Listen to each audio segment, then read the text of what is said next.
Hi, I'm Paul Jay, and welcome back to theAnalysis.news.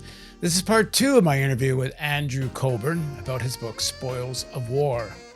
Andrew is the Washington editor of Harper's Magazine. He's author of many articles and books on national security, including the New York Times Editor's Choice, Rumsfeld, and The Threat, which destroyed the myth of Soviet military superiority underpinning the Cold War.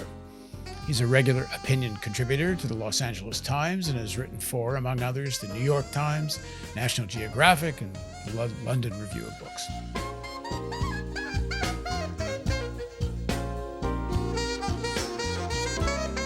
So I interviewed Bill Black, who used to be a financial regulator. He now teaches about white-collar crime. And he says, if you want to understand modern financial banking fraud, you have to understand that it's about the bankers, not the banks. That often the bankers, in order to enrich themselves individually, don't even care much if they're creating systemic risk for their own institutions. It seems to be the same things going on in the military and in the whole military-industrial complex.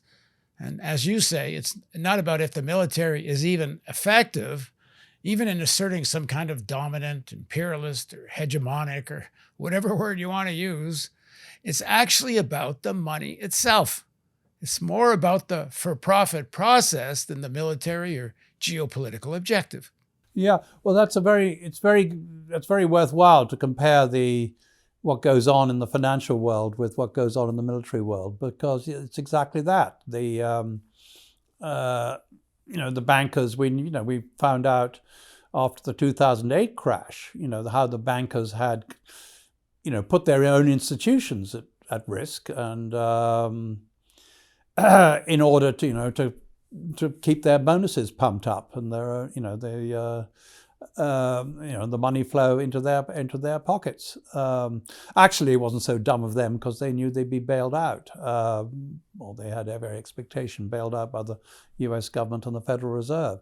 With the military, I think it's the same mindset. Think about it in the same way. Although I'm not sure who they're counting on to bail them out if something goes wrong and the nuclear missiles start to fly. It's to me, it's astonishing that people can blind themselves so much. Yeah, it's either God or Jesus can bail them out, and that's about it. Yeah. And some of them apparently really believe it. Apparently Ronald Reagan was pretty much a true believer, and so was George Bush. I don't think we can actually underestimate the extent to which religion and metaphysics is all tied up with their version of Americanism. And it's not just Americans that intertwine religion and nationalism. There's that NBC interview with Putin not long ago, in which he was asked, if you were attacked with nuclear weapons in a limited way, would you counterattack the United States, even though it would lead to all-out nuclear war and end life on Earth? And apparently Putin's reply was, well, what's the point of life on Earth without a Russia? Maybe the Americans feel the same way. Well, they do, yeah. I mean, he may have felt that, but he had to say that because he couldn't say, got the rules of the game. He couldn't say, well, of course, we wouldn't retaliate, because then he's inviting an American attack, according to this whole mad religion of deterrence. So you have to always say, of course, we'll counterattack. The tension over Taiwan and with China, I'm reading increasingly in magazines like Foreign Affairs and other places, serious talk about the possibility of limited nuclear war. And then in your book, you talk about dial-a-yield. What's that all about? Yes, well, it's very important. There is this very pernicious school of thought among younger people who are in either in the Pentagon or in the decision-making planning process or in the sort of related think tanks and so forth, who think that you can actually fight a limited nuclear war with China. That if you said this is a limited war and everyone would agree, and the other side would keep it limited. To that end, they're saying, well, it's wouldn't be so bad if we use just a little nuclear weapon. it's a sort of small one. Not like a great big sort of multi-megaton warhead, but that's different. So they claim to have produced I say claim, I'll explain why in a minute, but they, a dialer yield bomb, I think one of them is the B6112, where you can, program in how big a blast you want. And it can go down as allegedly as low as a third of a kiloton, the equivalent of, say, roughly 300 tons of TNT, which is, in any other terms, is 300 tons of TNT is, blow half a city apart. But still, that's considered sort of a mini nuke, and therefore no one would take too much offense if you used it against them. And, there are serious grown men propounding this thesis. Of course, the relevant bureaucracies and relevant corporations love this because it's more money, to develop that, and you can you can have whole new bureaucracies to plan how to use it. But that is, especially dangerous. They're courting, because if the other side thinks that, they're thinking seriously about using nuclear weapons in a sort of conventional way, if that's not a contradiction in terms. I guess it is. But anyway, if they think about that, then we have to sort of take appropriate countermeasures, like preparing our own mini nukes and so on and so forth. It's hugely irresponsible. I mean, there's this book that's floating around, greeted rapturously by the sort of foreign policy elite, it's called Strategy of Denial, which is all about, it's being read avidly around town. It's all about how, we could indeed fight a limited nuclear war with China. It was not all about, but it certainly entertains that thought. Do you get a sense if they're serious about actually doing such a thing, like over Taiwan? Or is this another theory to justify another big round of military expenditure, another round of profit making? Well, I think they're confused. If you say, "Do you want a nuclear war with China?" they'd say, "No." I don't think. I think they would. I mean, they would. But they say we have to plan for the worst case scenario. Maybe it's unlikely the Chinese will attack Taiwan or the Philippines, or Japan, but we have to be ready, and that's the get out. Once you say, this is very unlikely, but we have to entertain it as a possibility, even though there's 0.1% chance or something, then you're off to the races. You can the floodgates, the budgetary floodgates open. I'm surprised they don't. Maybe it'd be a good idea to say, well, the major threat facing the Earth is a giant asteroid hitting it, so we have to devote all our resources to that. It's very unlikely, but it might happen. So therefore, give us $10 trillion a year to defend against that. You might be able to sell that. Maybe they will, but the thing I think we have to keep reminding people about is how incredibly dangerous all this is. Even if there's never an intention on either side of the Americans or the Chinese or the Russians to actually use even low-yield nuclear weapons. But shit happens. And as you mentioned, the Brzezinski example, there's several other examples. Only because of some individual, a Russian, Soviet, didn't make a phone call to Moscow, we wouldn't be here talking about this. There's been so many near accidents. I think Ellsberg thinks there's at least hundreds, maybe even thousands of false positive. And so far, they've been able to figure out, but it only takes one where they don't, for something that is clearly almost entirely useless. Because as you said, once there's a few subs, you've got your deterrence. Everything else is unnecessary. There's no point for ICBMs. If you need such deterrence, then I guess as long as one country has nukes, the others do need some kind of deterrence. At least that's their thinking. But everything else is BS. And for the sake of that BS, the risk factor gets higher and higher. And even if they had such a thing, so what? Well, yeah. I mean, it goes without saying, we hardly need to be saying this. It's the danger is so extreme. I mean, to me, people talk about the existential threat of climate change. There is another pandemic. I mean, what we're talking about is so much more important, so much more urgent, and so much more frightening than any other of the threats that are meant, supposedly keep us awake at night.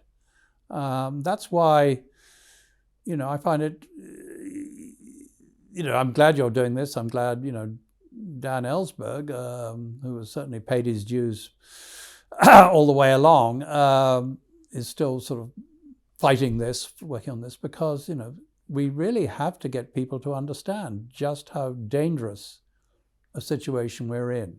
And with each new pumping up of the threat, I mean, like in recent times, we've had an announcement that the Chinese have, developed this new hypersonic missile that can go all the way around the world and sneak back over the South Pole and hit us in the rear. And therefore, the chairman of the Joint Chiefs of Staff called it close to a Sputnik moment. Well, it was no such thing. It was, this was entirely irrelevant in terms of what the Chinese might or might not be able to do to us. Because, it was sold as the idea this could get round or evade our missile defenses. Well, we have no missile defenses. I mean, we've been trying to make them work and spending untold billions for, for half a century. And it just won't work, and they can't work, and they will never work. But somehow that thought gets put aside, and when the Chinese come up with this supposedly miraculous hypersonic missile that can go all the way around the world and hit us in the rear, that's taken seriously and isn't laughed out of the room, which it certainly should be. There's still nuclear counterattacks. Why on earth would they shoot the United States up the rear end when they're going to get counterattacked so massively? But that, there's so many reasons why this is, nonsense. So why do you think there's so little discussion of this in the media, certainly outside of foreign policy journals and maybe some elite press? In terms of the mass media, the whole issue of the danger of nuclear weapons, nuclear war, it's like it's sacrilegious to even discuss it. Right. Well, I don't know. You can look pretty hard in the elite press to find any mention either. Occasional op-ed in the New York Times, maybe, but that's about it. I don't know. It's years of successful propaganda. I think it's years of brainwashing and something, you mentioned earlier, which is it's all sort of out of sight. It's not just the bases overseas that are out of sight. It's you see, we have this vast military apparatus, $7 trillion heading for, but you see very little sign of it. I mean, here in Washington, D.C., you hardly ever see a uniform on the street. And if you go over to if you're near the Pentagon across the river, the most sort of overt sign of a military presence you see is lots of people, rather trim-looking people with short haircuts, jogging. It's all very out of sight and therefore out of mind, combined with, the sort of huge sort of militarist propaganda all the time in, subtle ways. So many war games and video games and and all this sort of fake stuff about honoring our veterans. I mean, I don't mean it's fake to honor the veterans. I wish they did honor the veterans. I wish veterans were properly taken care of. But instead, we get this sort of make-believe, do this for our veterans and, honor the veterans. So there's this whole sort of almost sort of religious aura that surrounds the military. I mean, it's militarism is the right word for it, without actually taking a realistic view of, on the one hand, risks of nuclear war, on the fact that we have this corrupt and greedy defense sector, and that they don't actually care much about really, certainly the welfare of troops. I mean, I tell in Spoils of War, in my book, I give a couple of examples to illustrate this. In the Korean War, the first winter of the Korean War, half the US casualties were from frostbite. The reason was that no one had bothered to give the US troops proper boots that, were properly insulated and, protect their feet in freezing temperatures, sub-zero temperatures. The other side, the communist troops, by the way, did have good boots, well padded, felt-lined boots. So I was astonished when I heard this. A veteran of the Korean War, a very brave and accomplished officer, he told me how they would do raids on the enemy trenches to steal their boots. And he thought, why am I, a soldier in for the richest country in the world, stealing the boots of the soldiers from the poorest country in the world? Because the bootmakers weren't a big lobby, I guess, and they were preferring to spend the money on big, exotic, expensive items like nuclear bombers. That's one example. And more recently, in Iraq and Afghanistan, our recent wars, working class families who had sons or daughters in the military, were going into debt to buy them essential items like, body armor, night vision goggles. How disgusting is that? We're spending, billions and billions of dollars a year on exotic things that didn't work, actually. Exotic systems for detecting roadside bombs. And yet, we couldn't be bothered to buy, initially at least, to give them the basic equipment they needed. We couldn't be bothered for a long time, during which time many people died or were maimed. We couldn't be bothered to give them properly armored vehicles. Who cares? Who cares about the ordinary people we enlist to fight? That needs to be understood, because I think this is a big piece of the propaganda that justifies all this military expenditure, is that somehow, first of all, that the Soviet Union was going to invade Western Europe. So it took this militarization of NATO to stop it. And now it's clear from all the documents, the Soviet Union never had any intention of invading Western Europe. Ellsberg has shown they had no intention of a first strike on the United States. In fact, they didn't try to develop the capacity in the late 1950s for a first strike at a time when they actually could have accomplished it. And there's absolutely no reason on earth for China to start invading anybody. Taiwan's a very specific case. The idea that China wants to bring Taiwan back into China, sure, that's a possibility. Maybe someday that could lead to some military action. But to a large extent, that's being provoked by American rhetoric right now and arms sales to Taiwan and recognition that's coming closer to recognizing Taiwan's independence. China's not going to invade Australia. China is already Australia's major trading partner. That the idea China would invade Australia is preposterous. The days of that kind of colonialization are long over. Look, if direct colonization was profitable, the U.S. would be doing it everywhere. Neocolonialism, working through local ruling elites, often dictatorships, is far more profitable. True. It's absurd. But yet, we're signed on for it. In fact, spending is more out of control now than it's ever been. If you look closely at the way various programs are going, there's a whole series of weapons programs that are underway that they're seeded, they're positioned in such a way that they're committed to production, which means across the country, which means that it's called political engineering. So they're politically engineered, which means they'll be impossible to turn off. So we're really locked into budget growth of at least 5% a year for foreseeable future. Andrew, in the last few minutes we have left, let's assume there's some progressive members of Congress listening to this interview. What should they be doing right now? What should they be fighting for, advocating?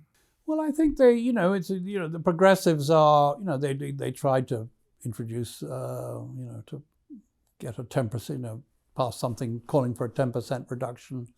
Bernie Sanders speaks in the 10% reduction in the defense budget. Bernie Sanders speaks eloquently of, and he says he's voting against the defense bill. Well, that's good. They should do that. But, they've been doing that for quite a while, and it doesn't seem to be having much effect. I think there's they should really take a greater interest on how the whole system actually works, I think. For example, very recent, in the 1980s, there was quite an active military reform movement in the Congress, and had a lot of support in the press. And their major success was to get the creation of a director of DOT, director of the Office of Test and Evaluation, basically to force the military to test their weapons, independent, have an independent testing system, so that before we bought some new multi-billion-dollar thing, see if it actually worked.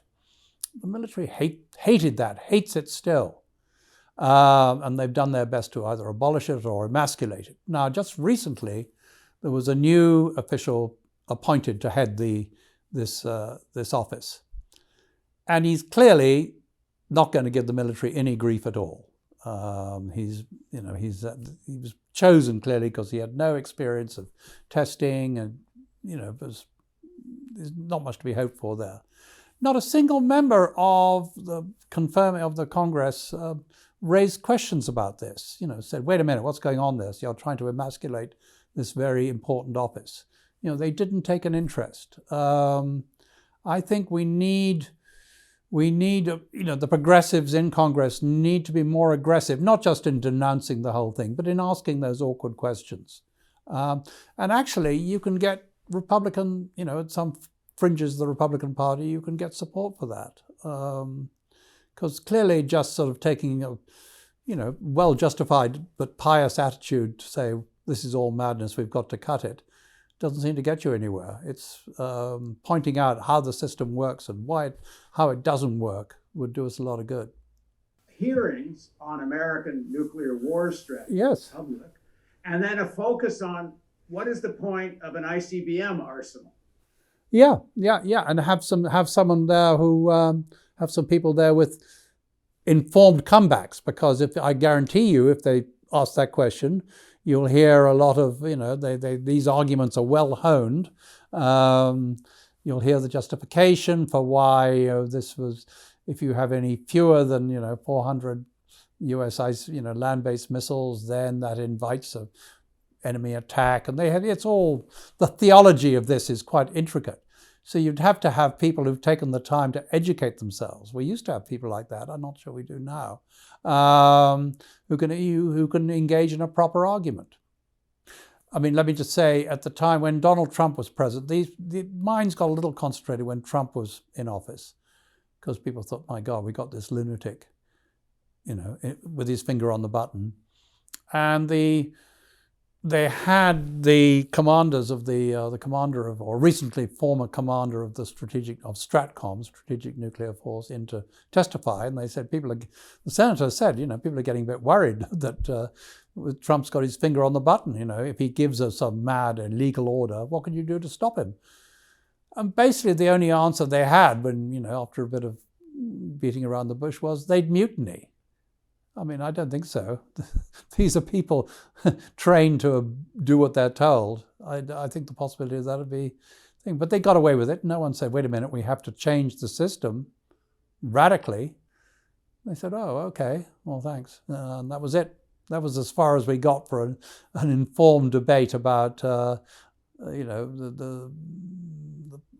this whole issue of, launch on warning and, instant alert and all the rest. After working on your book, Spoils of War, what are you left with? What's sort of your final conclusion or thing you would say after having gone through all this research? Oh, I don't know, manic depression. I